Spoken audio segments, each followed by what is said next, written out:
Nettoyez ça, ordonna le patron à la femme habillée en femme de ménage, en jetant sa boisson par terre. Mais il était loin d'imaginer qui elle était. Il était 6 heures du matin lorsque Élise Moreau franchit pour la première fois les grandes portes vitrées du siège de Lefebvre & Associés, un imposant immeuble de 18 étages, niché au cœur du 8e arrondissement de Paris.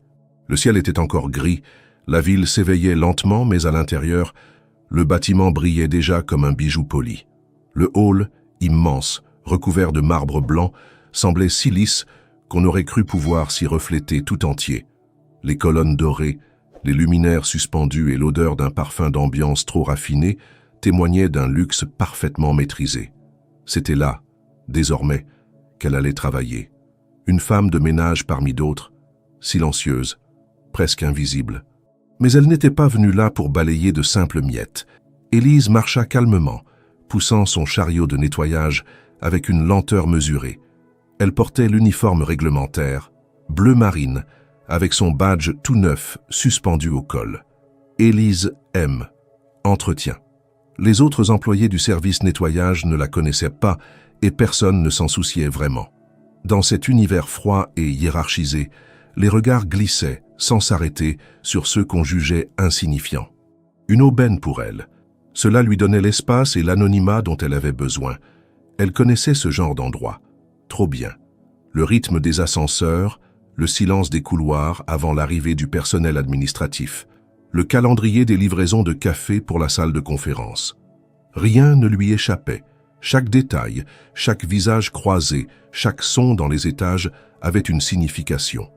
Elle avait autrefois fait partie de cette chorégraphie invisible qui dirigeait les grandes décisions.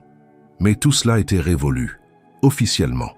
En montant vers les étages supérieurs, elle passa devant les bureaux des départements commerciaux, du marketing puis de la finance. Son regard s'attarda à peine. Elle se contenta de noter mentalement la disposition des pièces, les badges sur les portes, les noms affichés. Une mémoire photographique exercée durant des années au sommet de la pyramide. Son silence était son plus grand atout. Elle avançait avec la précision d'une espionne, et dans un sens, elle l'était.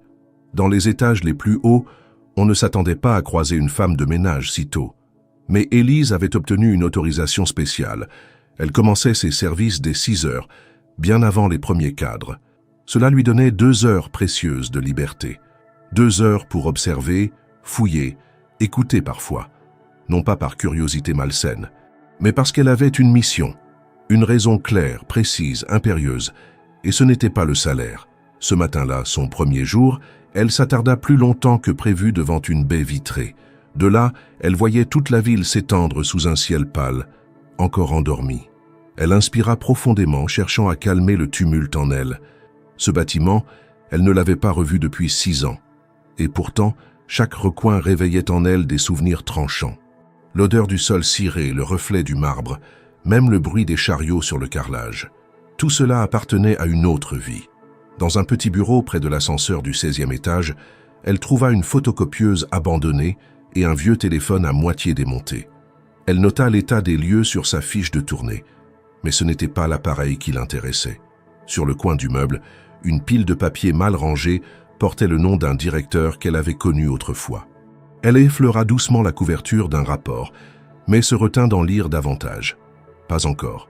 Il fallait être patiente, trop curieuse, trop tôt, et elle risquait de tout perdre. En redescendant au 10e étage, elle croisa une jeune assistante visiblement débordée. Celle-ci ne lui prêta même pas attention. Élise en profita pour noter un code d'accès tapé distraitement sur une porte blindée. 6 chiffres familiers. Encore un souvenir qui remontait à la surface. Ici, rien ne semblait avoir changé, ou du moins, pas en apparence. Ce n'est que lorsqu'elle entra dans la salle de repos des employés de ménage qu'elle laissa échapper un long soupir. Là, elle pouvait enfin desserrer un peu son masque. Personne dans cette pièce ne connaissait son histoire, ni son nom entier, ni ce qu'elle avait été. Aux yeux de tous, elle était juste une nouvelle recrue parmi d'autres, une femme quelconque avec un balai à la main, et c'était exactement ce qu'elle voulait. Mais en elle, la tension montait. Ce qu'elle cherchait se trouvait quelque part entre ces murs. Des vérités enfouies, des mensonges soigneusement emballés, des trahisons. Tout ce qui avait conduit à sa chute. Tout ce qui avait permis à un homme comme Arnaud Lefebvre de grimper si haut. Il avait effacé son nom des registres, détourné les regards, manipulé les versions. Mais il ne savait pas qu'elle était de retour. Pas encore. Le temps viendrait où elle parlerait. Où les mots seraient des preuves, où les regards se détourneraient de lui comme il s'était détourné d'elle. Mais pour l'instant, elle se contentait d'observer, de se souvenir, de marcher, de nettoyer, de sourire poliment aux caméras de surveillance. Le vrai travail venait à peine de commencer. L'horloge murale indiquait qu'il était un peu plus de 10 heures du matin lorsque la salle de conférence principale du 14e étage se remplit progressivement d'employés tirés à 4 épingles. C'était jour de présentation trimestrielle, un événement très attendu par les cadres intermédiaires et les départements financiers. Sur les grandes tables immaculées, alignées avec une précision presque militaire, s'étendaient des dossiers imprimés, des verres à pied étincelants et des carafes de vin soigneusement sélectionnées. La pièce brillait comme un écrin trop poli, un théâtre silencieux où chacun devait jouer son rôle avec excellence. Élise Moreau se tenait en retrait, à proximité du chariot de nettoyage. Son badge pendait autour de son cou, son uniforme parfaitement boutonné. Elle était là officiellement pour assurer la propreté en cas d'incident, selon les termes du superviseur. Une présence discrète, supposément invisible. Mais en réalité, chaque mouvement dans la pièce était un détail de plus qu'elle absorbait avec une minutie clinique. Les regards échangés entre les chefs de département, les sourires forcés, les murmures calculés, rien n'échappait à ses yeux. Puis il entra. Arnaud Lefebvre, 44 ans, costume sur mesure anthracite, bouton de manchette en argent, cheveux ramenés en arrière avec un soin excessif. Il ne marchait pas, il glissait. Il ne saluait pas, il jaugeait. Son autorité n'avait pas besoin de mots. Elle s'imposait comme une odeur forte qu'on ne pouvait ignorer. Les conversations baissèrent d'un ton à son apparition, les sourires s'élargirent, les postures se redressèrent. Arnaud savourait ses effets comme un mets rare. Il s'arrêta un instant pour ajuster sa montre, puis avança vers la table centrale où l'attendaient les principaux directeurs. Il s'assit sans un mot, servit son verre de vin rouge et fit un signe à l'assistante technique pour commencer la présentation. Les chiffres s'affichèrent en grand sur l'écran mural. Bénéfices, prévisions, croissance, investissement. Le discours était fluide, parfaitement calibré.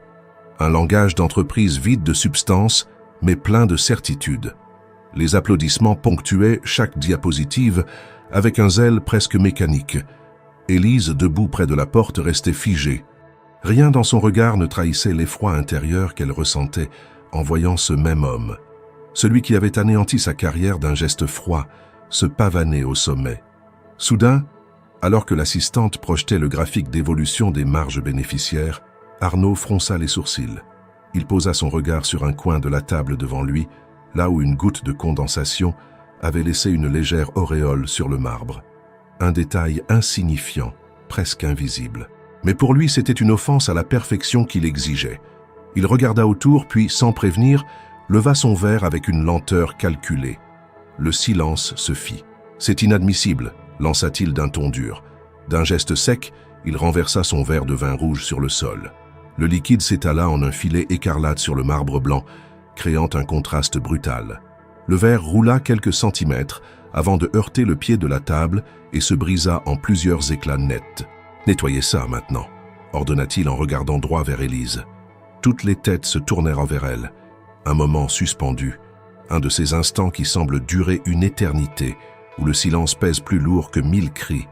Les visages des cadres autour de la table oscillaient entre gêne, amusement discret et une crainte bien dissimulée. Personne n'osait commenter, encore moins intervenir. Élise ne dit rien. Elle s'avança calmement, genoux fléchis, saisit un chiffon et commença à éponger le vin. Chaque geste était précis, méthodique, maîtrisé. Ses mains ne tremblèrent pas. Mais dans ses yeux, quelque chose brûlait. Une flamme silencieuse, froide, terrible. Ce n'était pas l'humiliation qui la frappait. Non, elle l'avait anticipé.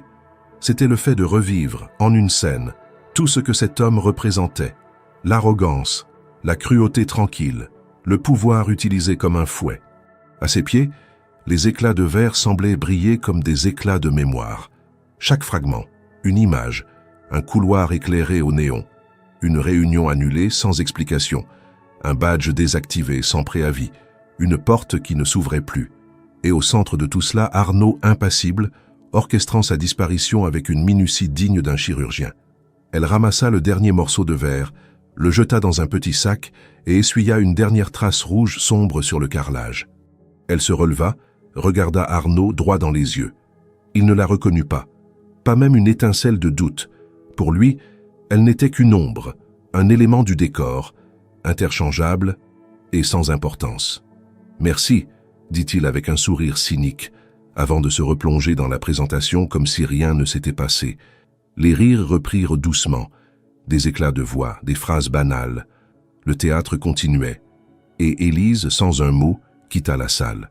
Dans le couloir, elle s'arrêta un instant, ferma les yeux, respira lentement.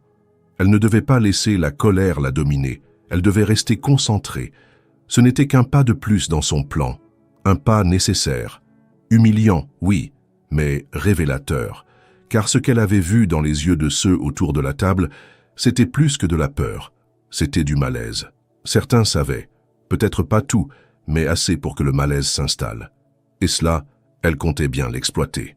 Alors elle reprit son chariot, descendit vers l'étage inférieur et nota silencieusement l'heure exacte de l'incident.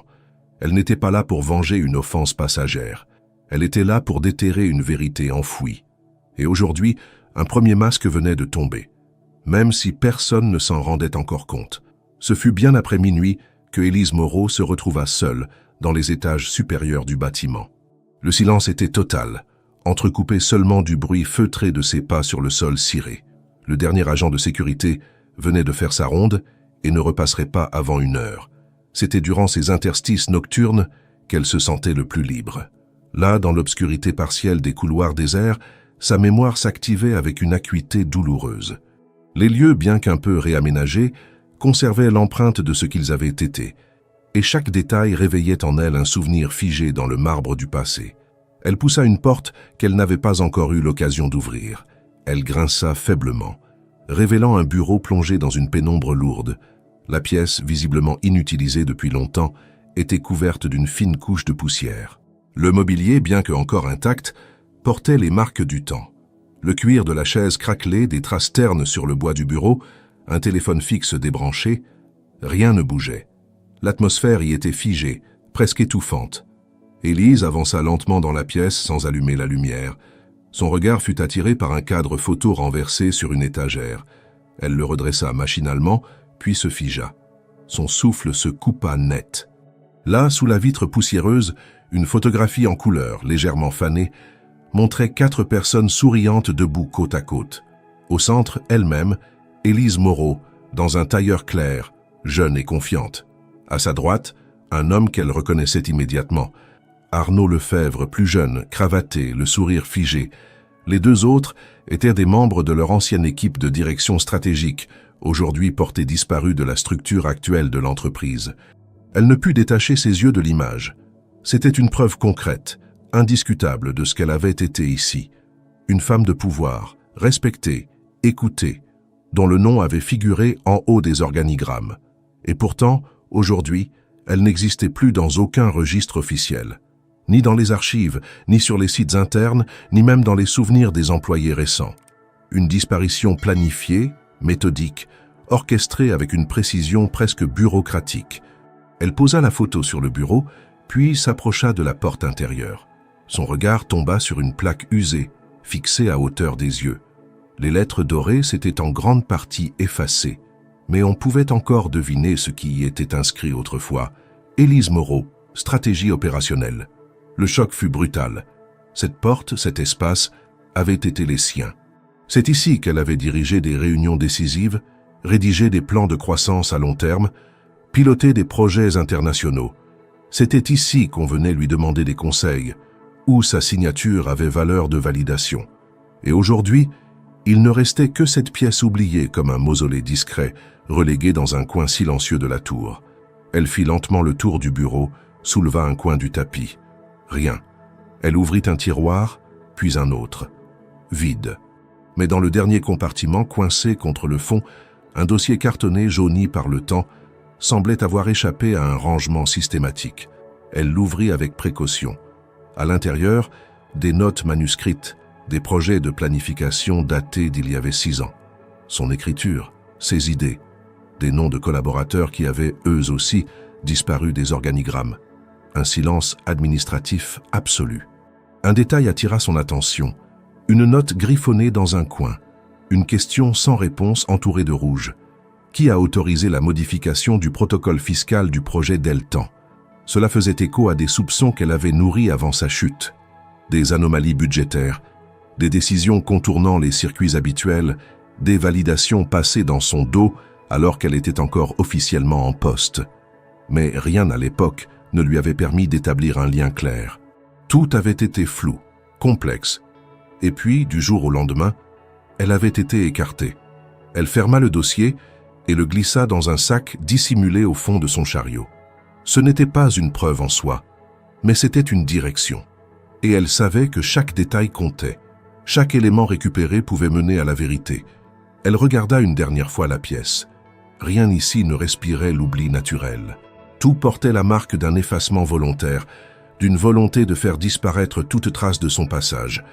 Et elle savait pertinemment qui se cachait derrière cette manœuvre. Avant de refermer la porte, elle effleura la poignée, puis la plaque effacée. Une étrange sensation la traversa. Pas de mysticisme, non. Juste la conscience très nette d'un vol. Le vol d'une vie, d'un nom, d'une fonction. Mais cette conscience-là n'était pas douloureuse.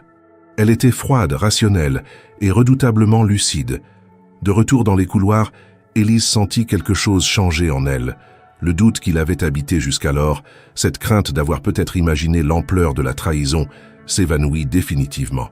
Il ne s'agissait plus d'une simple intuition. Les pièces du puzzle commençaient à apparaître, lentement, mais sûrement. Et la photo, le bureau, la plaque, tout confirmait qu'un effacement avait bien eu lieu. Méticuleusement exécuté, sans bruit, sans éclat, comme une opération chirurgicale menée dans l'ombre. Elle descendit les étages sans se presser. Il n'y avait aucune raison d'alerter qui que ce soit. Personne ne vérifiait les bureaux oubliés. Et ceux qui savaient encore ce qu'elle représentait avaient depuis longtemps appris à se taire. Mais cela aussi allait changer. Dans le vestiaire du personnel, elle se changea en silence, rangea le dossier soigneusement, puis avant de quitter le bâtiment, elle nota dans son carnet « Photo retrouvée, nom intact, mémoire en éveil. Le silence ne tiendra pas. » C'était le début d'un inventaire méthodique, pas de vengeance, juste la récupération patiente d'une vérité que d'autres avaient voulu enterrer. 3 jours après la découverte du bureau abandonné, Élise savait qu'elle ne pouvait plus se contenter d'observer en silence. Les fragments du passé, aussi troublants soient-ils, ne suffisaient pas. Il lui fallait des témoins, des voix, des survivants de cette époque effacée qui pourraient lui confirmer que tout ce qu'elle soupçonnait n'était pas une construction personnelle, mais une réalité maquillée. Parmi les anciens collègues dont elle se souvenait, un nom revenait avec insistance dans sa mémoire. Claire Dubois, comptable senior à l'époque, discrète, méthodique, loyale. Si quelqu'un avait survécu à la purge silencieuse orchestrée par Arnaud, c'était peut-être elle. Elle attendit la fin de l'après-midi pour agir. À cette heure, les couloirs se vidaient lentement, les réunions touchaient à leur fin et les étages se vidaient de cette agitation feinte propre aux grandes structures. Élise, vêtue de son uniforme, avait appris à se mouvoir dans les espaces communs sans attirer le moindre regard. Elle nettoyait une surface, rangeait une chaise, ajustait une poubelle, mais ses yeux scrutaient les visages, les postures, les badges nominatifs. C'est au 11e étage qu'elle l'aperçut. Claire, plus âgée, plus fatiguée, le regard éteint, mais la même façon de serrer contre elle son classeur de travail comme une barrière de protection. Elle sortait d'une petite salle de réunion, seule, le pas rapide, la tête baissée. Élise hésita une seconde. Elle savait que le moindre mot mal placé, la moindre approche mal calculée, pouvait faire basculer tout son plan. Elle attendit que Claire s'engouffre dans l'ascenseur, puis monta par les escaliers pour devancer sa sortie à l'étage suivant. Lorsque la porte s'ouvrit, Claire sursauta en la voyant. « Pardon », dit Élise dans un ton neutre en baissant légèrement les yeux comme le ferait n'importe quel employé d'entretien. Claire hocha la tête, déjà prête à passer son chemin. « Madame Dubois », murmura Élise, assez bas pour que personne d'autre n'entende. Le corps de Claire se figea. Elle tourna lentement la tête. Ses yeux cherchèrent ceux d'Élise avec prudence, comme si elle tentait de retrouver un écho dans un visage qu'elle ne reconnaissait pas encore. Elle plissa les yeux. Le silence dura quelques secondes, puis elle répondit à voix basse. « Comment connaissez-vous mon nom ?» Élise hésita un instant, puis murmura « Ce n'est pas ici. Est-ce que vous pouvez me retrouver à la sortie de service ce soir, après 20 heures ?» Claire sembla vouloir reculer sur la défensive. Son regard passa rapidement sur les caméras du couloir, puis sur l'uniforme d'Élise. « Je ne sais pas qui vous êtes, » dit-elle froidement. « Vous saviez qui j'étais, Claire. Et vous savez ce qui s'est passé, » ajouta Élise, le ton ferme, sans élever la voix. Claire pâlit. Elle regarda autour d'elle, s'approcha de quelques pas, puis murmura d'une voix tremblante. « Ce n'est pas un endroit sûr pour parler. » Elle ne confirma pas explicitement qu'elle serait là, mais son silence valait plus que n'importe quelle promesse. Élise n'attendit pas davantage. Elle s'éloigna sans se retourner. Le rendez-vous n'était pas garanti, mais elle savait que Claire était désormais plongée dans le doute. Et ce doute allait la ronger jusqu'à ce qu'elle veuille des réponses. Ce soir-là, après avoir terminé son service, Élise attendit dehors, près de la zone de livraison, là où les employés techniques terminaient leur journée. Il faisait frais. L'air portait cette odeur de béton humide typique des arrière-cours parisiennes. Elle resta debout, à l'abri des regards, les mains croisées dans son dos. À 20h14, Claire apparut, le manteau fermé jusqu'au cou, un sac à l'épaule. Elle la vit immédiatement. Aucun mot ne fut échangé. Elles marchèrent quelques pas dans la rue, en silence, jusqu'à atteindre une petite place semi-éclairée, loin des entrées du bâtiment. Ce n'est qu'une fois assise sur un banc qu'Élise prit la parole. « Ils ont effacé mon nom, Claire, mon poste, mon dossier, tout. » Claire la fixait avec intensité, ses yeux grands ouverts, cherchant dans les traits fatigués de cette femme en bleu les contours de celle qu'elle avait connue. « Élise, c'est pas possible. C'est bien moi, Claire. Et je sais que tu n'as jamais cru à ma disparition soudaine. » Le silence s'étira à nouveau, mais cette fois, c'était Claire qui le brisa. « On nous a dit que tu avais accepté une offre à l'étranger, que tu étais parti sans prévenir, mais c'était trop soudain, trop faux. Puis un à un, tous ceux de ta division ont été écartés. Licenciement, mise au placard, rupture conventionnelle. Il ne restait plus personne. Sauf toi. Sauf moi, répéta-t-elle dans un souffle, et je sais pourquoi. Parce que je me suis tue. J'ai fermé les yeux. J'ai signé ce qu'on me donnait à signer. J'ai obéi. » Elle serra les poings, visiblement submergée par la culpabilité. « Ils m'ont fait peur, Élise. C'était clair que celui qui ouvrait la bouche serait le prochain. »« Tu sais ce qu'ils ont fait ?» demanda Élise, la voix grave. « Je ne sais pas tout, mais je sais que tout a changé quand Arnaud est devenu directeur général. Avant lui, il n'avait jamais de pouvoir réel. Il était dans ton ombre, tu le sais bien, et soudain on le mettait en haut. Il avait des réponses à tout, des projets déjà prêts, comme s'il avait préparé son ascension depuis des mois. Il l'avait préparé, et il m'a utilisé comme tremplin. » Claire baissa les yeux. « J'ai entendu des choses, des rumeurs. Certains disaient que des rapports avaient été modifiés, que des documents comptables avaient disparu. Et toi, tu avais commencé à poser des questions. Le projet Deltan, ça te dit encore quelque chose ?» Élise hocha lentement la tête. « C'est par là que tout a commencé, Claire, et je suis ici pour retrouver ce qu'ils ont enterré. » Claire la regarda longuement. « Alors tu comptes faire quoi ? Leur rappeler que j'existe et que je n'ai pas tout oublié. Mais je ne peux pas le faire seule. » Claire hésita puis sortit un petit carnet de son sac. « J'ai gardé certaines choses, des copies, des brouillons. Je ne sais pas si ça t'aidera, mais je ne pouvais pas tout jeter. » Elle lui tendit l'objet. « Si quelqu'un découvre que je t'ai parlé, personne ne saura, pas encore. Tu n'as rien à craindre. On a tous quelque chose à perdre, Élise. Moi aussi. Mais toi, tu as déjà tout perdu. Alors tu n'as plus peur, n'est-ce pas ?» Élise se leva. « Ce n'est pas la peur qui m'a quittée, Claire. C'est la patience. » Et sans un mot de plus, elle s'éloigna dans la nuit. L'accès au sous-sol du bâtiment, où se trouvait l'unité de traitement des déchets confidentiels, n'était autorisé qu'au personnel logistique et de sécurité. Pourtant, Élise s'y aventura un jeudi matin à l'aube, bien avant que la plupart des employés ne commencent leur journée. Elle connaissait les horaires des rondes, les points morts dans les caméras et les habitudes du responsable du tri, un homme las et peu regardant sur les présences non déclarées. Le couloir qui menait à la salle de déchiquetage dégageait une odeur métallique mêlée à celle du vieux papier. Une atmosphère étouffante, où le silence n'était brisé que par le ronronnement lointain des machines d'aération. Elle repéra rapidement un chariot de sacs noirs en attente d'être transféré dans la chambre de destruction. Tous portaient un code-barre et un ruban de sécurité, sauf un. Ce sac-là était noué à la main, sans aucune étiquette, et semblait légèrement éventré sur un côté. Ce détail, insignifiant pour un œil distrait, attira immédiatement l'attention d'Élise. Elle regarda autour d'elle, écouta le silence environnant, puis se pencha rapidement pour examiner l'intérieur du sac. Les feuilles qu'il contenait étaient presque toutes broyées en bandes irrégulières, mais certains fragments restaient lisibles. Elle fouilla avec précaution, extirpant un petit lot de papier dont les bords n'avaient pas été totalement détruits. Ses doigts s'arrêtèrent sur une page où apparaissait un en-tête familier, suivi d'un nom qu'elle n'avait pas vu depuis des années. Lucien Granger, un de ses anciens collaborateurs directs, chef de projet à l'époque. Elle rangea les fragments dans une enveloppe plastique dissimulée dans sa veste et remit le sac en place comme si de rien n'était. Chaque seconde passée dans cet espace clos augmentait le risque d'être repérée.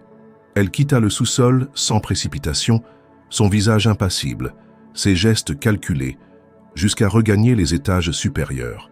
Ce n'est que plus tard, dans un recoin sécurisé du vestiaire du personnel, qu'elle put examiner ce qu'elle avait récupéré. En reconstituant plusieurs morceaux, elle parvint à déchiffrer une partie d'un contrat signé il y avait plus de 6 ans, entre Lefebvre & Associés et une société extérieure nommée Sistra Conseil. Ce nom ne lui disait rien, mais la structure du document, elle, était immédiatement suspecte. Des signatures y figuraient apposées en bas d'une page déchirée. L'une d'elles imitait clairement celle de Lucien, mais Élise connaissait son écriture. Ce n'était pas la sienne. Elle en était certaine. L'autre signature, plus floue, semblait appartenir à un membre du conseil exécutif dont elle n'avait plus entendu parler depuis sa mise à l'écart. Elle comprit vite que ce document avait été fabriqué ou modifié après coup. Et ce n'était pas une erreur administrative. C'était une falsification délibérée. Elle montra les fragments à Claire dans un coin discret de la cafétéria du personnel durant leur pause. Claire devint livide en les voyant. « Je me souviens de ce contrat », murmura-t-elle. Il devait concerner une mission de restructuration externe, mais tout avait été géré en dehors des procédures normales. On nous avait simplement demandé de classer sans traiter. Je n'avais jamais vu les signatures. Tu peux confirmer que ce document n'a jamais été enregistré dans les circuits officiels ? Demanda Élise. Claire acquiesça puis baissa les yeux. Il y a eu plusieurs opérations comme celle-là. Des contrats étranges, passés en urgence, sans consultation des responsables concernés. Et à chaque fois, les personnes qui posaient trop de questions étaient rapidement remerciées. Tu ne t'en souviens peut-être pas, mais même le service juridique a vu des départs volontaires en chaîne. C'est plus grave que ce que je pensais, souffla Élise. Ce n'est pas seulement une manœuvre pour me remplacer. Ils ont bâti une structure entière sur des actes frauduleux. Arnaud n'a pas seulement pris ma place. Il a effacé les traces de tout un réseau de décisions illégales.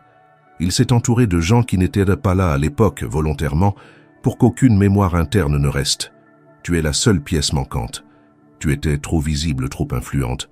Alors il a fallu te faire disparaître autrement. Et ceux qui restaient, ils ont appris à se taire. Comme moi. Élise se leva sans un mot, serrant l'enveloppe contenant les preuves contre elle. Elle savait que ce qu'elle détenait n'était encore qu'un fragment, mais il confirmait ses pires craintes. Cette entreprise, autrefois fière et réputée, avait été progressivement vidée de ses principes, son intégrité sacrifiée pour protéger l'ascension d'un seul homme. Elle avait été utilisée comme écran, puis jetée dès que son existence représentait un risque. Ce jour-là, elle passa le reste de son service à parcourir les étages techniques du bâtiment, observant les flux de documents, les accès aux archives, les systèmes de validation électronique. Chaque couloir, chaque badge utilisé, chaque salle fermée devenait une pièce supplémentaire dans sa cartographie mentale de l'entreprise. Elle établissait sans relâche les liens entre les anciens protocoles et les nouvelles procédures, traquant les anomalies, les failles, les incohérences. Elle croisa Arnaud à la fin de l'après-midi. Il sortait d'une réunion dans l'aile ouest, entouré de 2 directeurs adjoints. Il passa à quelques mètres d'elle sans même un regard.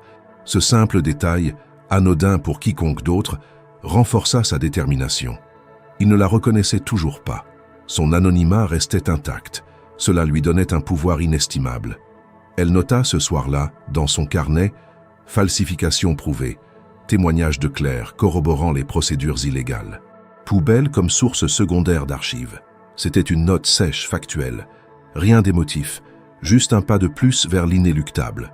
Son retour n'était pas un cri de guerre, c'était une enquête, une reconquête, une restauration silencieuse de ce qui avait été injustement détruit.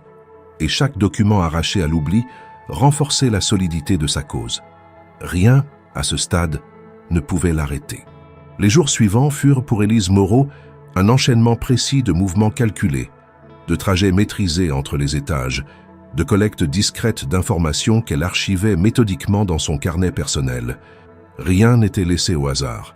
L'enveloppe contenant les fragments du contrat frauduleux avait été scannée à l'aide d'un vieux copieur resté fonctionnel dans une salle technique du deuxième sous-sol, dont l'accès était si négligé qu'il en devenait presque libre. Claire, fidèle à sa parole, avait commencé à reconstituer de mémoire les éléments manquants autour de ce contrat. Les délais anormalement courts, les budgets surgis sans ligne budgétaire claire, les absences de consultation juridique. Chaque souvenir était une pièce supplémentaire dans ce puzzle d'une complexité silencieuse. Mais plus Élise avançait, plus le mécanisme de l'opération qu'elle avait subie se précisait. Il ne s'agissait pas seulement d'un coup monté contre elle. Ce qu'elle découvrait désormais dépassait largement sa propre éviction. Arnaud Lefebvre avait méthodiquement reconfiguré la structure même de l'entreprise pour en faire un théâtre à son image, où tout ce qui ne servait pas directement son ascension était balayé ou dévoyé. Il avait construit pièce par pièce une façade de réussite dont les fondations reposaient sur la manipulation, la peur et le silence. Dans un document comptable récupéré dans une salle d'impression, Élise découvrit l'un des premiers signes évidents de la supercherie. Le tableau affichait les prévisions de dépenses pour l'année où elle avait été évincée. À première vue, les chiffres paraissaient corrects, équilibrés, même prometteurs, mais en comparant avec les relevés partagés par Claire, extraits d'une sauvegarde ancienne qu'elle avait conservée sans vraiment savoir pourquoi, elle repéra des anomalies. Des lignes entières de dépenses avaient été modifiées, des intitulés réécrits, des postes fusionnés. Sistra Conseil, la société écran mentionnée dans les fragments du contrat, apparaissait là aussi, mais sous un nom légèrement altéré. Une ruse basique pour brouiller les pistes. Ce n'était plus une coïncidence, c'était une stratégie. Au même moment, Élise réussit à intercepter un échange verbal dans un ascenseur entre deux membres du service juridique, visiblement inconscients de sa présence. Ils parlèrent d'un audit interne lancé discrètement par la maison mère du groupe, en lien avec une plainte anonyme, transmise depuis un poste sécurisé à l'étranger. Cela avait provoqué un état d'alerte discret parmi les cadres supérieurs. Arnaud, selon eux, avait été entendu à huis clos par un comité confidentiel. Cette révélation, bien que partielle, apportait à Élise une certitude. La façade était en train de se fissurer. Quelqu'un d'autre, quelque part, avait aussi perçu les mensonges. Un soir, après le départ du personnel, Élise s'installa dans une salle informatique abandonnée. Grâce à des accès encore actifs sur le vieux réseau de gestion interne, laissé ouvert par négligence par un technicien temporaire, elle consulta des archives numériques remontant à plusieurs années.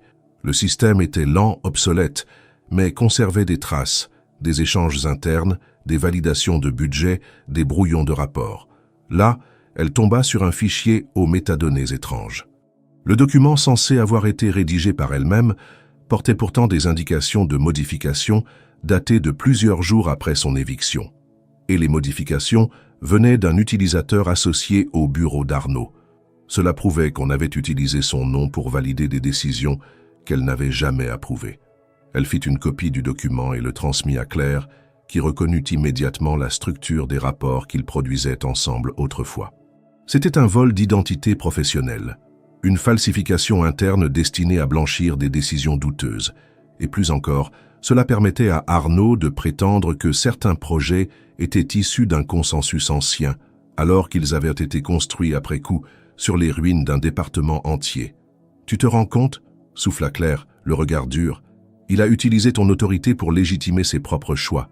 Il s'est construit sur ton nom, sur ton image, avant de t'effacer. Il n'a pas juste pris ma place, il a pris ma voix. Et maintenant que tu es revenu, il ignore encore qui je suis, mais plus pour longtemps. Cette révélation ne fit que renforcer la stratégie d'Élise. Elle ne cherchait pas seulement à exposer les fraudes. Elle voulait montrer comment un homme avait bâti sa carrière, non pas malgré ses fautes, mais grâce à elle, en s'appropriant les réussites des autres, en effaçant méthodiquement tout ce qui pouvait remettre en cause sa version des faits. Arnaud n'était pas un génie de la finance, ni un stratège éclairé. Il était un opportuniste, un homme qui avait su profiter de la complexité administrative, des silences hiérarchiques et de la peur collective pour imposer sa version du réel. Elle se rappela d'un conseil que lui avait donné son ancien mentor, quelques années avant sa chute. Dans une grande entreprise, le plus dangereux n'est pas l'erreur, c'est celui qui la maquille si bien qu'on le félicite pour sa gestion de crise. Arnaud avait fait précisément cela. Il avait déclenché une crise en interne, budgétaire, organisationnelle, humaine, puis avait proposé des solutions qu'il avait préparées lui-même, positionnant son ascension comme une nécessité. C'était une manipulation brillante dans sa construction, mais pour Élise, désormais, la faille était visible. Elle savait que ses jours dans l'ombre étaient comptés. Arnaud, s'il apprenait qu'elle était là, n'hésiterait pas à employer des moyens extrêmes pour la faire taire. Mais elle n'était plus seule. Claire était à ses côtés. D'autres commençaient à douter. La peur, lentement, changeait de camp. Le visage de l'opportunisme n'était pas celui d'un tyran criant dans les couloirs. C'était celui d'un homme souriant, charismatique, sûr de son bon droit, qui détruisait sans bruit et bâtissait sur les ruines des autres. Mais ce masque commençait à se fissurer. Et Élise, pièce par pièce, rassemblait tout ce qu'il fallait pour le faire tomber. Élise ne se contentait plus d'observer ou de noter. Elle était désormais en action. Chaque couloir traversé, chaque étage nettoyé, chaque conversation entendue faisait partie d'un plan plus vaste qu'elle ne révélait qu'à très peu de personnes. Claire en faisait partie, bien sûr, mais deux autres alliés l'avaient rejointe dans ce projet de dévoilement progressif. Aïcha, technicienne de maintenance réseau, employée depuis 4 ans mais ignorée de la hiérarchie, et Juliette, assistante administrative dans le département logistique, souvent témoin des échanges entre services, mais toujours considérée comme invisible. Ces deux femmes, comme Claire, avaient été spectatrices silencieuses des dérives internes, parfois même victimes indirectes. Elles avaient vu des collègues disparaître du jour au lendemain, des décisions opaques devenir soudain politiques, des alertes étouffées avant même d'être prises au sérieux. Élise leur proposa un plan simple, mais structuré avec une précision implacable. Récolter les preuves, assembler un dossier impossible à réfuter, identifier les relais internes capables de faire basculer le pouvoir en place et livrer tout au moment où la structure serait le plus vulnérable. Pas de confrontation directe, pas de scandale improvisé, juste une stratégie implacable, construite comme elle l'aurait fait autrefois dans son rôle de directrice. Les rôles furent distribués. Claire poursuivait la collecte de documents comptables anciens, à travers des fichiers oubliés dans les archives numériques ou en reconstituant les fichiers supprimés à partir de sauvegardes non protégées. Aïcha, quant à elle, avait accès à certains réseaux internes et pouvait localiser des fichiers dissimulés ou verrouillés, y compris ceux stockés dans des répertoires cryptés. Elle s'occupait aussi de neutraliser les caméras de surveillance dans des zones clés pour permettre à Élise de circuler sans être vue. Juliette, enfin, servait de relais logistique. Elle observait les mouvements d'Arnaud, récupérait des comptes rendus de réunions et assurait la liaison entre les différents étages en toute discrétion. Élise, de son côté, poursuivait ses opérations de repérage. Elle avait redessiné sur papier l'architecture interne des services, identifié les connexions entre les départements, les zones sensibles, les points faibles. Elle savait quels serveurs contenaient les validations électroniques, où étaient stockées les archives papier, quels employés avaient été promus trop vite ou transférés trop soudainement. Cette cartographie détaillée lui permit de détecter une pièce restée ignorée jusque-là, une salle de stockage sécurisée au 15e étage, dont l'accès n'était autorisé qu'à 3 membres de la direction. Grâce à un badge temporairement subtilisé, elle parvint à y pénétrer un soir de semaine. À l'intérieur, elle trouva des dizaines de boîtes d'archives. Certaines contenaient de simples doubles de dossiers administratifs. D'autres, plus profondes, dissimulaient des éléments bien plus sensibles. Des versions contradictoires de contrats, des notes manuscrites contredisant les versions officielles, des propositions de projets avec des mentions non communiquées à la direction. Elle photographia ce qu'elle pouvait numérisa l'essentiel et remplaça chaque dossier à sa place exacte sans modifier le moindre détail visible. Un jour, alors qu'elle rangeait un local technique, elle surprit un échange téléphonique entre Arnaud et un membre du conseil exécutif. Sa voix, qu'elle connaissait par cœur, avait ce ton froid qu'il réservait aux conversations qu'il jugeait stratégiques. L'audit? Aucun risque. Le cabinet a été choisi par nos soins et le rapport final sera validé par moi avant diffusion. Il faut que tout soit verrouillé. On ne peut pas se permettre une faille maintenant. Cette phrase, à elle seule, confirmait tout ce que soupçonnait Élise. L'illusion de contrôle d'Arnaud reposait sur un système fragile, maintenu par l'intimidation, les fausses validations et une orchestration complète de la communication. Il n'y avait pas de transparence, pas de vérification extérieure réelle. Tout était une scène, et il jouait tous les rôles à la fois. En parallèle, Aïcha réussit à pénétrer un ancien serveur de courriels archivés. Parmi des milliers de messages, elle retrouva une série d'échanges entre Élise et le département juridique datant de l'époque précédant sa disparition. Ces mails démontraient que des alertes avaient bien été envoyées, que des irrégularités avaient été signalées et que le service juridique avait demandé des explications à Arnaud, qui, à l'époque, avait minimisé les inquiétudes. Ces messages avaient été masqués lors de l'audit précédent. Cette découverte devint une pièce centrale du dossier qu'elle constituait désormais jour et nuit. Le rythme de travail devenait épuisant, mais aucune d'entre elles ne ralentissait. La conviction les animait, la certitude que ce qu'elle faisait n'était pas seulement un acte de révolte, mais une réparation nécessaire. Élise reprenait forme, redevenait stratège, chef d'orchestre. Elle n'était plus seulement la femme qu'on avait jetée dans le silence. Elle redevenait celle qu'elle avait toujours été. Une analyste brillante, une meneuse précise, une mémoire vivante que l'entreprise avait voulu effacer. Chaque nuit, après ses rondes, elle reprenait les pièces du dossier, les organisait, les annotait. Elle imaginait déjà les questions qu'un conseil d'administration poserait, les objections qui pourraient être soulevées, les contre-arguments à anticiper. Ce n'était pas une vengeance qu'elle préparait. C'était un retour en règle, un dévoilement complet, indiscutable, sans éclat ni colère, juste des faits, des preuves, une démonstration implacable de ce qu'Arnaud avait fait, comment il l'avait fait et pourquoi il devait être écarté. Elle savait que le moment approchait. L'équilibre que ce dernier avait mis des années à construire tremblait. Les premières fissures étaient visibles, et lorsqu'elle deviendrait fracture, elle serait prête. Pas pour récupérer son ancien poste, pas pour punir, mais pour restaurer la vérité, et empêcher que cela ne se reproduise pour d'autres. Le moment que redoutait Élise finit par arriver. Après des semaines passées à se faufiler dans les interstices de l'entreprise, à manœuvrer dans l'ombre, à assembler pièce par pièce un dossier qui menaçait l'équilibre même de la direction, le risque de croiser Arnaud en dehors des horaires prévisibles devint une réalité. Ce fut une nuit de jeudi, peu avant minuit, dans l'aile administrative du 17e étage. Elle était venue y récupérer une dernière série de relevés liés au budget de communication, supposément validé par une entité externe mais redirigée en interne par un sous-traitant contrôlé par Lefebvre lui-même. Le bureau était sombre, silencieux, les lumières automatiques n'éclairant que partiellement le couloir. Élise avait déjà contourné 2 détecteurs grâce aux coupures minutées qu'Aïcha lui avait garanties depuis le local technique. Elle pensait être seule, mais elle ne l'était pas. La porte du bureau venait à peine de se refermer derrière elle qu'un bruit sec, un simple cliquetis métallique, retentit dans le couloir. Elle se figea. Ce n'était pas un courant d'air, c'était une clé dans une serrure.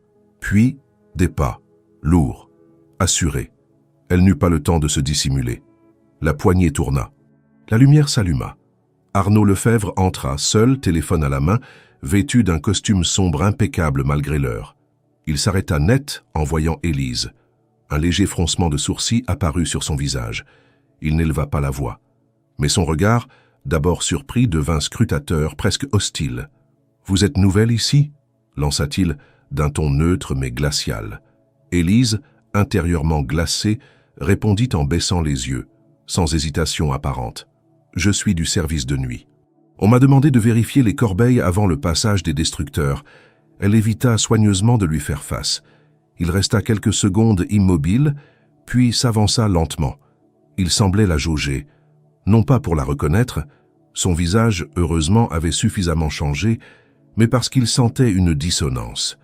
Quelque chose dans sa posture, dans son calme, dans la manière dont elle occupait l'espace, n'était pas celle d'une simple femme de ménage. « Vous n'êtes pas très bavarde, nota-t-il. »« On m'a dit de ne pas déranger, monsieur, répondit-elle simplement.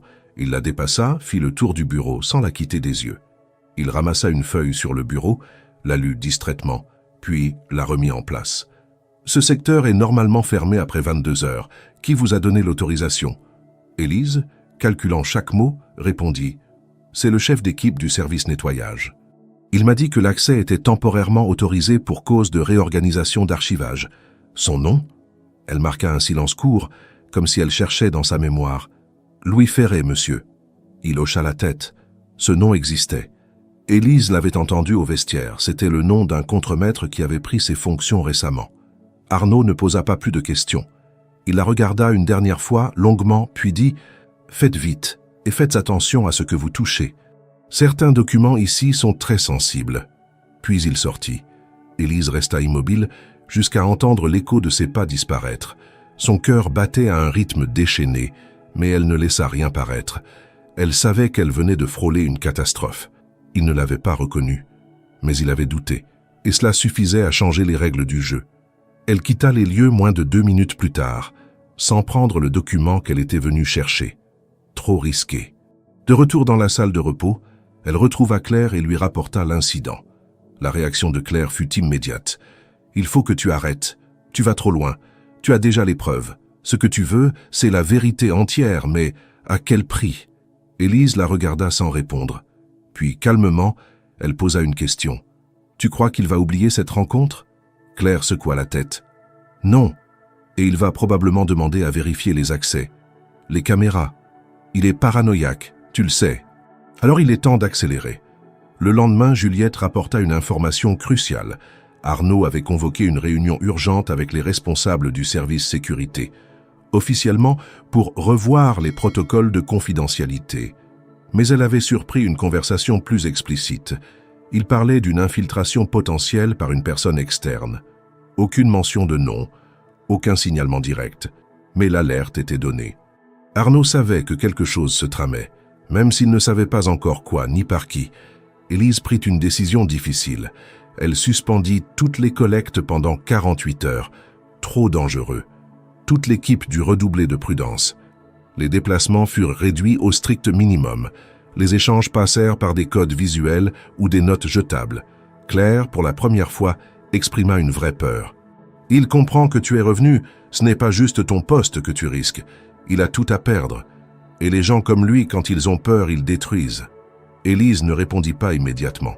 Puis, d'une voix calme, « C'est justement parce qu'il a peur qu'il est vulnérable. Et maintenant, il vient de me montrer qu'il doute. Ce doute, je vais l'utiliser. » Elle savait que le filet se resserrait, mais elle n'était plus dans une posture défensive. Elle avait les preuves, les témoins, les connexions. Il ne manquait plus que le moment opportun pour tout faire basculer. Et ce moment approchait. Arnaud avait montré une première fissure, une faille discrète, mais suffisante pour y glisser le levier de sa chute. Élise n'avait plus qu'à enfoncer lentement ce levier jusqu'à ce que tout le système se retourne contre lui. 3 semaines après l'incident nocturne où Arnaud avait failli la surprendre, Élise comprit que le moment critique approchait. Elle avait besoin d'un relais interne, quelqu'un capable d'ouvrir les portes depuis les sphères décisionnelles. Sans ce contact, tout son plan risquait de s'enfermer dans l'anonymat de ses actions. Elle savait depuis longtemps qu'il existait des voix dissidentes au Conseil, mais elle n'en avait rencontré aucune directement. Jusqu'à la note déposée dans son chariot signée d'une main maîtresse, « Je sais qui vous êtes. Je peux aider. Bureau 7B, 23 heures. » Le message était minimaliste, froid, sans signe superflu. Mais Claire, cette main appartenait à quelqu'un qui connaissait non seulement sa véritable identité, mais le périmètre de ses investigations. À 23 heures précises, Élise gravit les escaliers silencieux menant au 7e étage administratif. Le couloir était désert, les caméras soigneusement placées hors de son champ, ou neutralisées selon les indications d'Aïcha. Lorsqu'elle frappa légèrement à la porte du bureau 7B, elle sentit l'air se porter soudainement sous un souffle d'attente. Elle entra. La pièce était sombre, à peine éclairée par une lueur urbaine filtrée. Face à elle, un homme demeurait immobile, le dos légèrement courbé, les mains croisées sur un dossier posé devant lui. C'était Mathieu Vernier, membre du conseil consultatif du groupe, discret, méticuleux, perçu comme un technocrate plus que comme un acteur de pouvoir. Ses yeux, lorsqu'ils croisèrent ceux d'Élise, ne trahirent aucune surprise. Il leva la tête, les paupières mi-closes, un regard où se mêlaient gravité et soulagement. « Vous êtes bien Élise Moreau », dit-il enfin sans amertume, simplement confirmé. Elle resta un instant à l'observer, cherchant à déceler une contradiction entre son visage fatigué et son assurance intérieure. Puis, elle hocha lentement la tête, comme si le poids de son retour se faisait réel en cet instant. Il se leva et déposa devant elle une petite pochette en cuir brun usé, sans logo, mais soigneusement scellée. « J'ai vu votre dossier. » Le conseil en nuisance interne en a pris connaissance, mais les informations étaient filtrées. On ne voulait pas créer un scandale inutile. Moi non plus, je ne voulais pas vous effacer, mais je savais qu'il fallait agir. J'ai organisé un relais discret. Si vous aviez besoin de remonter au sommet, j'avais déjà prévu la voie.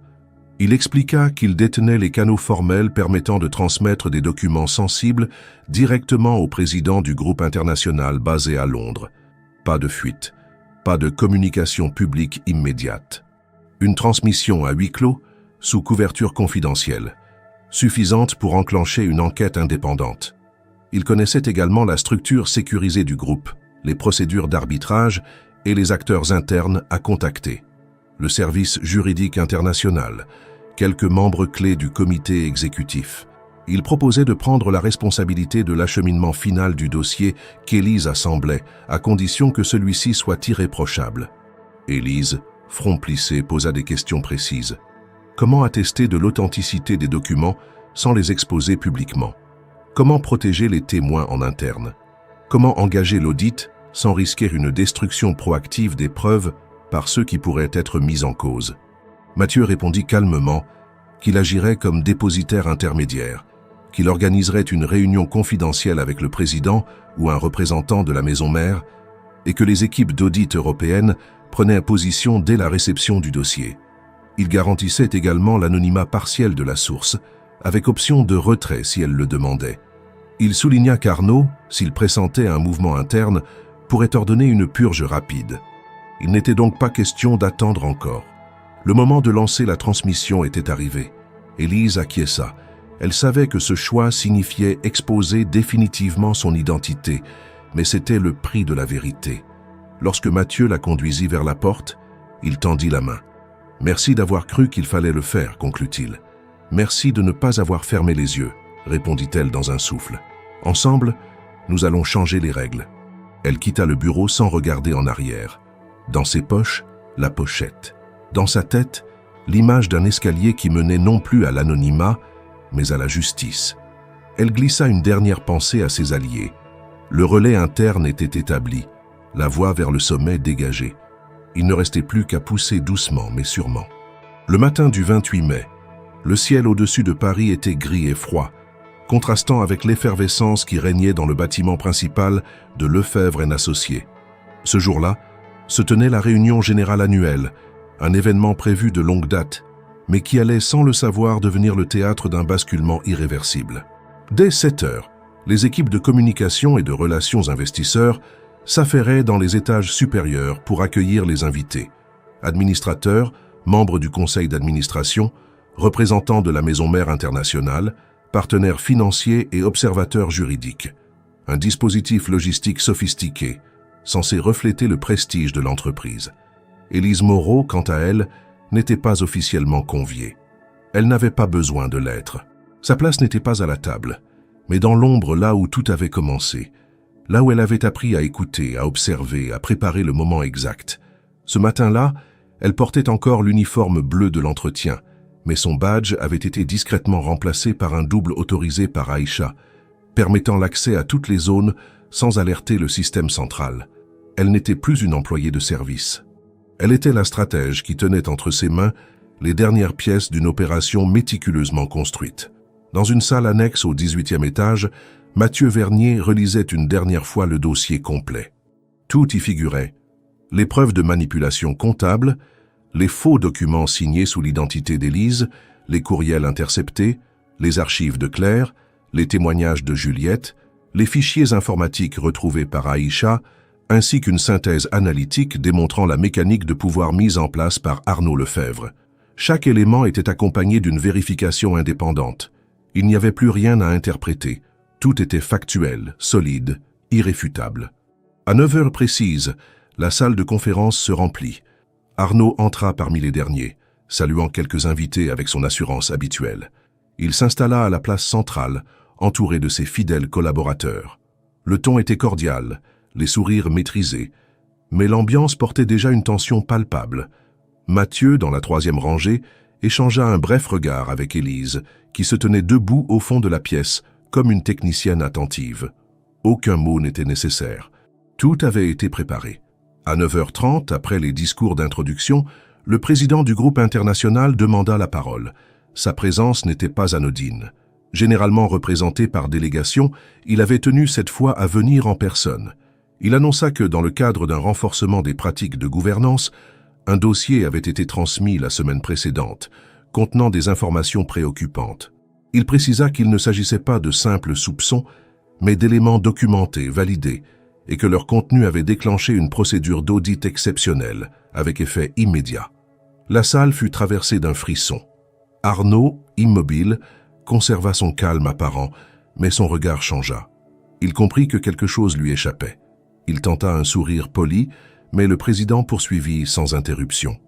Il expliqua que le dossier mettait en évidence des pratiques déviantes au sein de la direction, incluant des falsifications de documents, des suppressions de preuves, des décisions prises en contournant les processus internes, ainsi que la mise à l'écart de cadres ayant tenté de dénoncer ces abus. À cet instant, Mathieu se leva. Il remit au président un exemplaire physique du dossier, tout en envoyant, à l'aide d'une tablette sécurisée, une version numérique à l'ensemble des membres du Conseil. L'écran principal de la salle se divisa alors en deux. D'un côté, le nom de l'auteur du rapport, Élise Moreau. De l'autre, un tableau récapitulatif des actions frauduleuses identifiées. Le nom provoqua une vague de murmures. Certains membres, plus récents, ne le connaissaient pas. D'autres, plus anciens, échangèrent des regards d'incrédulité. Arnaud, lui, resta figé. Il comprit immédiatement. Il se retourna lentement vers l'arrière de la salle. Et c'est là qu'il la vit. Elle ne portait plus de gants, plus de masques, plus d'anonymat. Son regard ne contenait ni colère ni vengeance, juste la sérénité de celle qui sait qu'elle n'a plus rien à prouver. Le président annonça ensuite que le Conseil international avait décidé de suspendre immédiatement Arnaud Lefebvre de toutes ses fonctions, dans l'attente de la conclusion de l'audit. La décision avait été validée à l'unanimité. Une enquête indépendante allait être lancée, avec le concours d'experts externes, et toute obstruction serait considérée comme un acte de faute grave. La réunion se poursuivit sous haute tension. Arnaud tenta de se défendre, mais sa voix tremblait. Il n'y avait plus de contrôle, plus de scénario à imposer. Les documents parlaient d'eux-mêmes. Il fut invité à quitter la salle avant la fin pour ne pas compromettre le déroulement des discussions. Lorsqu'il passa devant Élise, il évita soigneusement son regard. Il ne dit rien, elle non plus. À la sortie du bâtiment, Élise retrouva Claire, Aïcha et Juliette, restées à distance. Elles ne s'embrassèrent pas, elles ne crièrent pas victoire. Elles se contentèrent de marcher ensemble, en silence, sur le trottoir encore humide. Leurs gestes étaient simples, leurs pas assurés. Elles avaient accompli ce que beaucoup croyaient impossible, faire tomber un homme protégé par le pouvoir, non par la violence, mais par la vérité. Élise ne se retourna pas. Elle n'en avait plus besoin. Tout ce qui comptait était désormais devant elle. Le lendemain de la réunion générale, l'ambiance au sein de Lefebvre & Associés était radicalement différente. Les étages supérieurs, d'ordinaire animés par le ballet des cadres et les réunions stratégiques, s'étaient transformés en un territoire silencieux, presque figé. L'annonce de la suspension d'Arnaud Lefebvre avait déclenché une onde de stupeur parmi les collaborateurs, suivie d'un repli prudent. Les visages fermés, les conversations à voix basse, les regards évités dans les ascenseurs, la peur changeait de camp, mais l'instinct de préservation restait intact. Arnaud, après avoir quitté la salle sans résistance, avait été escorté discrètement par un membre de la direction de la sécurité. Ses accès numériques furent immédiatement bloqués, son bureau scellé, et un message officiel fut diffusé en interne, annonçant que, jusqu'à nouvel ordre, La direction exécutive serait assurée par un collège intérimaire. L'entreprise, pour la première fois en plus d'une décennie, se retrouvait sans leader unique. Dans le même temps, une équipe d'audit indépendante mandatée par la maison mère prit position dans plusieurs étages. Composée d'experts venus de l'international, d'anciens magistrats spécialisés en droit des affaires et d'auditeurs certifiés, cette cellule fut chargée de l'examen de l'ensemble des décisions stratégiques, documents comptables, échanges internes et processus de validation couvrant les 8 dernières années. Chaque département reçut une convocation pour une entrevue, chaque signature fut comparée, chaque contrat analysé. Personne n'échappa à la procédure. Élise, elle, se tint volontairement en retrait. Elle ne participait pas aux opérations. Son rôle n'était plus de démasquer mais de reconstruire. Son poste au sein du nouveau département d'intégrité avait été officialisé 2 jours après la réunion, suite à une délibération exceptionnelle du conseil d'administration. Le président du groupe l'avait personnellement félicitée, non pour sa bravoure, mais pour la rigueur avec laquelle elle avait conduit sa démarche. Aucune fuite, aucun scandale public, aucun geste impulsif, juste la force des faits, assemblée avec méthode et livrée au moment exact.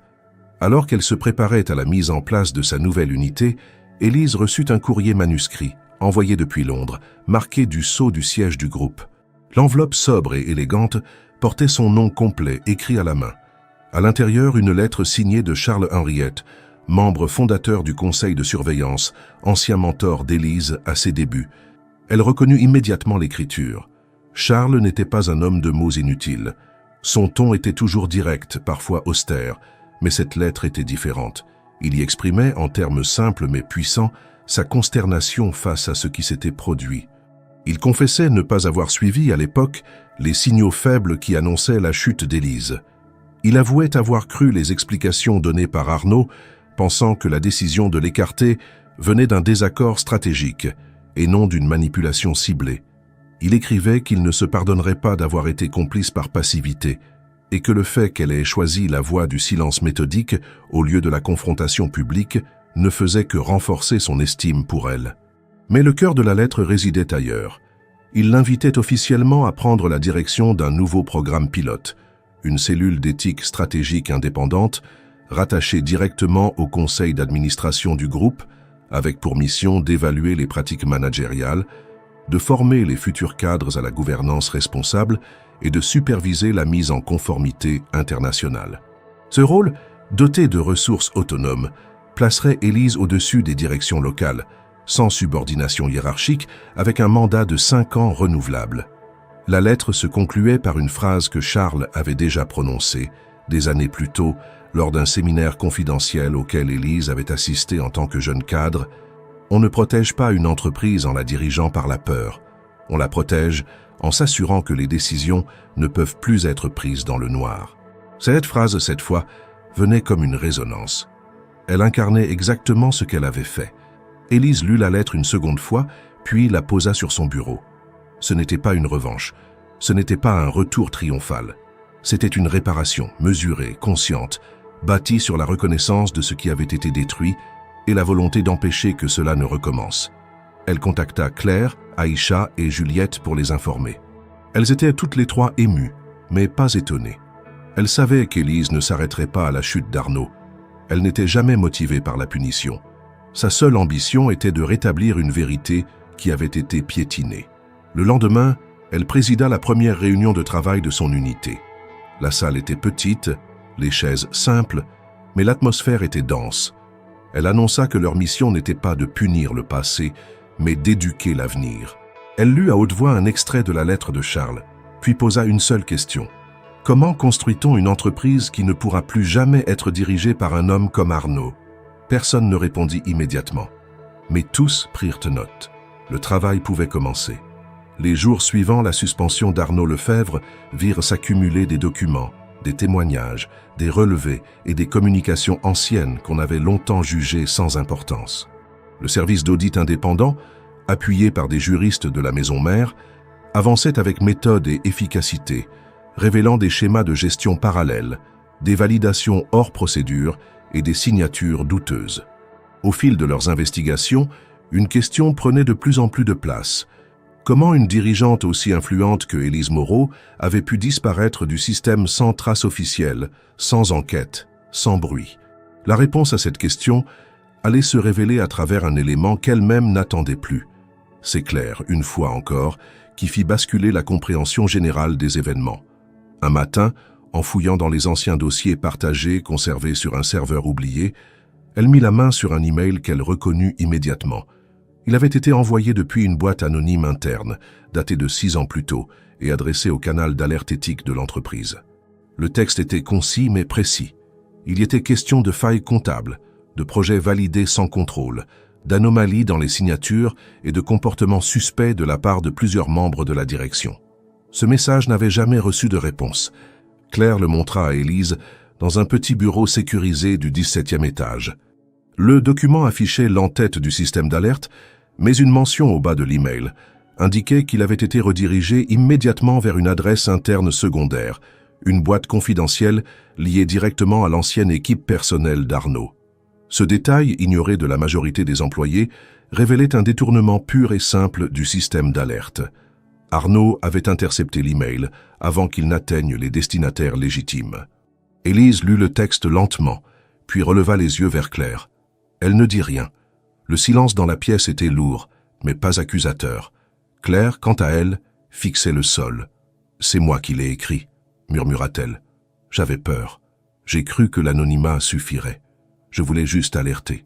Je ne pensais pas que ça déclencherait ça. » Ce que Claire ignorait, c'est que ce message, intercepté et exploité par Arnaud, avait servi de base pour monter un dossier contre Élise. Il avait affirmé que la directrice stratégique était la source des fuites internes, qu'elle tentait de discréditer la direction et que des mesures de mise à l'écart étaient nécessaires pour protéger la réputation de l'entreprise.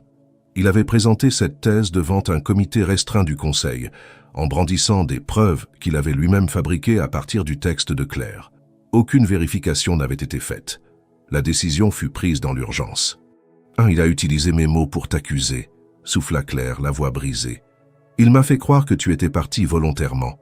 Mais c'est moi qui ai provoqué tout ça. » Élise secoua la tête. « Tu n'as rien provoqué, Claire. Tu as fait ce qu'il fallait. Ce sont ses choix à lui qui ont fait le reste. » En intégrant ce courriel au dossier global, les auditeurs purent reconstruire la chaîne exacte des événements.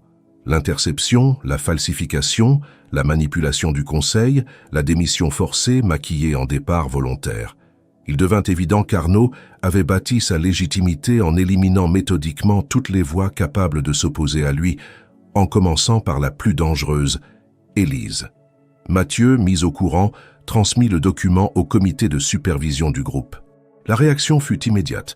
Une commission d'enquête interne fut élargie pour inclure la question de la manipulation des systèmes de gouvernance. Pour la première fois, des membres du Conseil furent entendus non comme témoins, mais comme acteurs passifs d'un système déviant. Pendant ce temps, Élise poursuivait son travail dans le nouveau département. Elle ne s'attachait pas à rejouer le passé, mais à en tirer des fondements solides pour des politiques durables. Elle mit en place une structure d'alerte externe, totalement indépendante, confiée à un organisme spécialisé, avec une clause d'inviolabilité numérique et un système d'archivage automatique inaccessible à la direction. Elle développa également un protocole de protection des lanceurs d'alerte. Anonymat garanti, accompagnement psychologique, défense juridique assurée. Pour chaque point de défaillance révélé dans son propre cas, elle bâtissait une réponse précise. Ce ne serait plus possible, désormais, de faire disparaître quelqu'un comme elle, simplement en étouffant sa voix. Le document de Claire fut aussi transformé en outil pédagogique. Avec son accord, Élise décida d'en faire un support de formation, anonymisé, pour sensibiliser les futurs cadres à l'importance des signaux faibles et à la manière de les traiter avec responsabilité. Une note d'accompagnement expliquait que ce message, ignoré et manipulé, avait causé la chute d'un pilier stratégique et permis à un système dysfonctionnel de s'installer pendant des années. Un jour, alors qu'elle marchait dans les couloirs rénovés du siège, Claire demanda à Élise « Tu n'es pas en colère? Pas même un peu ?»« Ce serait facile de l'être, » répondit-elle. « Mais je préfère construire quelque chose que personne ne pourra détruire par le silence. » Et c'était cela désormais le centre de tout, non pas la revanche, mais la solidité, non pas le triomphe personnel, mais l'infrastructure. Chaque décision prise, chaque règle écrite, chaque document signé par Élise portait en lui la mémoire de ce qu'elle avait traversé. Pas pour en faire un monument, mais pour que plus personne n'ait à suivre ce même chemin dans l'ombre. Le système qui avait permis sa chute s'effondrait pièce par pièce. Pas dans un fracas spectaculaire, mais dans un démantèlement organisé, irréversible. Et au cœur de cette reconstruction se tenait la femme que personne n'avait vue revenir, mais que plus personne ne pourrait ignorer. 6 mois après la suspension d'Arnaud Lefebvre et l'ouverture de l'enquête officielle, la transformation de Lefebvre et Associés n'était plus seulement en cours, elle s'imposait. Le siège avait changé de visage, mais aussi de ton. Ce n'était pas une révolution visible, bruyante, spectaculaire. C'était une modification profonde, structurelle, presque invisible à l'œil nu. Ce qui auparavant relevait de la peur, du contrôle et de la manipulation, laissait place à une culture de responsabilité, de transparence et d'écoute. Et ce basculement, bien qu'initié par une poignée de personnes, trouvait maintenant un écho dans toute l'entreprise. Élise Moreau n'était plus une inconnue en uniforme, ni une ancienne directrice effacée des registres. Elle était désormais à la tête de l'unité d'intégrité stratégique, une entité indépendante, rattachée au conseil d'administration du groupe. Son bureau n'était pas au sommet de la tour, mais à un étage intermédiaire, accessible à tous, sans badges spéciaux ni barrières symboliques. Elle tenait à cette accessibilité. C'était un message implicite mais clair. L'éthique ne devait plus être un domaine réservé. Elle devait traverser tous les niveaux de l'organisation. Chaque matin, Élise arrivait à 7h30, ouvrait son espace de travail, consultait les alertes transmises pendant la nuit, lisait les rapports de conformité, puis réunissait son équipe. Claire, Aïcha, Juliette et les nouveaux membres recrutés formaient une cellule soudée, compétente, sans jargon inutile. Ensemble, ils traitaient les cas soumis, conseillaient les autres départements, organisaient des sessions de formation et auditaient les pratiques de gouvernance de manière continue. L'ancienne culture du secret avait été désamorcée par un système d'alerte externe, hébergé en dehors de la structure IT de l'entreprise, avec des audits mensuels et une supervision croisée. Les cadres étaient désormais évalués non seulement sur leurs résultats financiers, mais aussi sur leur capacité à créer un environnement de travail sain et transparent. Un code d'éthique avait été réécrit, non comme une déclaration de principes abstraits, mais comme un ensemble de règles claires, applicables, mesurables. Le jour où le Conseil international valida le premier rapport complet de l'unité, Élise se contenta de le transmettre, sans annotation. Elle ne chercha pas à souligner son rôle, ni à revendiquer quoi que ce soit. Elle savait que sa victoire ne résidait pas dans les félicitations, mais dans la stabilité du système qu'elle avait contribué à mettre en place. Quant à Arnaud Lefebvre, son nom n'était plus prononcé. Officiellement, il avait quitté l'entreprise pour raisons personnelles, sans procédure judiciaire ouverte pour le moment, à cause d'un accord confidentiel signé lors de son départ. Officieusement, il avait été désavoué par ses anciens alliés, exclu de tous les cercles de décision, et placé sous surveillance discrète par les autorités financières. Son avenir professionnel était compromis. Aucun cabinet respectable n'osait l'approcher. Il avait disparu du paysage, non pas dans un fracas, mais dans une lente dissolution sociale. Pas de procès, pas de scandale médiatique, seulement l'effacement progressif d'une figure devenue indéfendable. Élise n'éprouvait ni satisfaction ni amertume. Elle considérait ce silence comme un signal. Le pouvoir réel ne criait pas sa présence, il travaillait. Et désormais, le sien se mesurait en actions concrètes, en décisions prises sans crainte, en collègues qui osaient parler sans trembler, en jeunes cadres qui entraient dans l'entreprise sans devoir choisir entre ambition et intégrité. Un matin, en traversant le hall principal, elle s'arrêta quelques secondes devant la salle de réunion où Arnaud, jadis, avait jeté un verre de vin au sol et exigé qu'elle le nettoie. La pièce avait été réaménagée, les tables changées, les murs repeints, mais l'emplacement était le même. Elle observa la lumière filtrée à travers les nouvelles vitres, les silhouettes s'y affairant sans savoir. Elle n'entra pas. Elle n'avait rien à retrouver dans ce lieu. Ce n'était plus une cicatrice, juste une trace ancienne dans sa mémoire. Et cette trace, désormais, ne portait plus de douleur, seulement la certitude d'avoir résisté. Elle reprit sa marche vers l'ascenseur, salua un groupe de jeunes recrues en formation, puis rejoignit son équipe pour la réunion quotidienne. Sur la table, une liste de points à traiter, un signalement concernant une promotion douteuse, une analyse de politique de confidentialité à revoir, un atelier de formation à préparer. Rien d'extraordinaire.